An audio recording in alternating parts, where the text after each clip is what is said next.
Howdy guys, and welcome to a brand new episode of Curse of the Enthusiast. It's been a while since we've done this. Elliot's got no idea that I'm doing this, and I know that I make a couple of surprise videos for Elliot, but this one is going to be really special, and here's why. So, he's moving into a new house, and a couple of months ago I noticed that he started emulating PS2 games. You can already see where this is going. Now, I recently came into possession of this. It's a fat PS2. It is in piss poor condition. There are stickers all over it, there's dust all over it, and it's filthy and it's disgusting. But here's the great news. We've tested it and it seems to run absolutely fine. The only thing that bothers me about it is the fan is absolutely chock-block full of dust, and it looks almost as if the power button seems to have been pressed in a little bit, but it still clicks and it still feels good and everything still functions as it should. So it's literally just a cleanup job.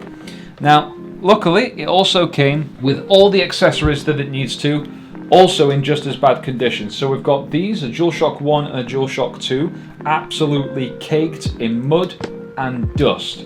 We've got power cable that came with it, we've got a memory card that came with it, everything came with it. So it's a complete set, and it even came with some brilliant games. We've got Metal Gear Solid 2, Metal Gear Solid 3, GTA San Andreas, and Bomberman. So that's the video for today. We're going to take apart this PS2 and the controllers, give it the best clean that we can possibly give it, put it all back together, and then give it to Elliot on the day that he moves into his new place. So first of all, we're going to take apart the DualShock 2. These are really easy to take apart. The only things that you've got to be careful of are any wires and ribbon cables that you might have in there connected to the motherboard itself. Once you take the motherboard out, all of the buttons underneath are really easy to get out. So you just take those out, move any electronics aside, and then you can clean the rest with warm water. That's the inside. As you can see, it's absolutely disgusting. It's covered in skin and dust and grossness. Yeah. But anyway, we clean that off with a toothbrush and some warm soapy water, and this was the state of the water by the time we'd finished. It's disgusting. But here are all the individual pieces, apart from the electrics of course, just drying off and waiting to go back in once they are. I didn't do anything to the inside of course, because we're not going to be using isopropyl alcohol. I've already tested everything and everything seems to work absolutely fine with no issues. So it is literally just a case of cleaning the shell. So that's all we did here. Clean the shell, put it all back together, and now it's looking brand new and gorgeous. I love this controller. It's easily one of my favourites. It's so comfortable. And now onto the PS2 itself. We take off the feet, and the screws are underneath all of them, including the little plastic ones as well. The warranty sticker was still attached and still sealed, so I had to break that in order to take the top off. And this is what the inside looked like. It is horrible. It's full of dust bunnies, and I'm so surprised that this thing hasn't overheated yet. It's a miracle. So I used some of my camera cleaning tools to just give this a good blowout, get rid of all those dust bunnies. I use a little brush to try and loosen up any extra dust that I can find, and then blow it out again on both sides, top and bottom. And that's all I did. Again, just because I'm cleaning the shell, I didn't want to take it apart any more than I had to. And this is clean the shell itself, which is nice and easy when it's just plastic and there's no electronics in there. The really difficult part, of course, was getting the stickers off this thing. So after I cleaned the shell, I tried to get the stickers off. I saw a little trick online that you can heat them up to get them off. I decided to try with my girlfriend's hairdryer, which was recommended by some people.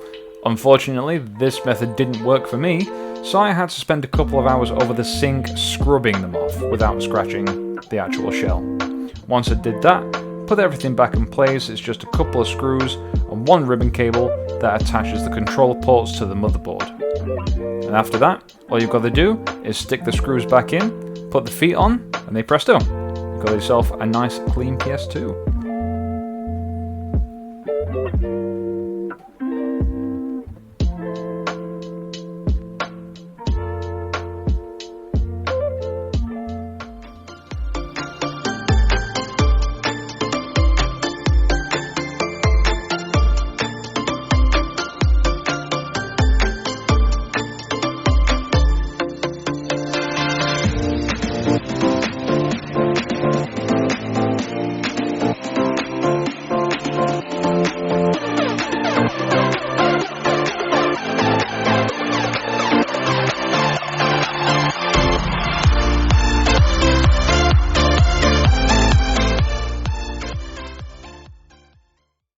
So, we're here, moving day, and this is the last thing that they need to pack for today.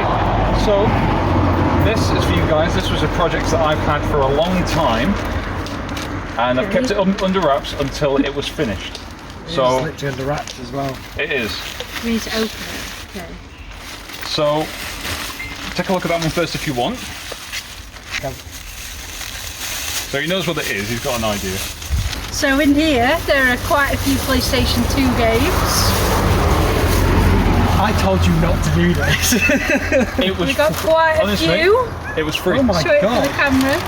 So we've got a Metal Gear Solid, Tony Hawk's Underground 2, GTA, Prince of Persia, Bomberman Hardball, and another Metal Gear Solid. That's what I had in my first PlayStation 2. So I've That looks cleaned like it. new. Yeah, I've cleaned it to the best of my ability. Oh my god. Oh my god. Look at that. Then I See all the dust in there? Yeah. This was covered in it, and I've taken it apart.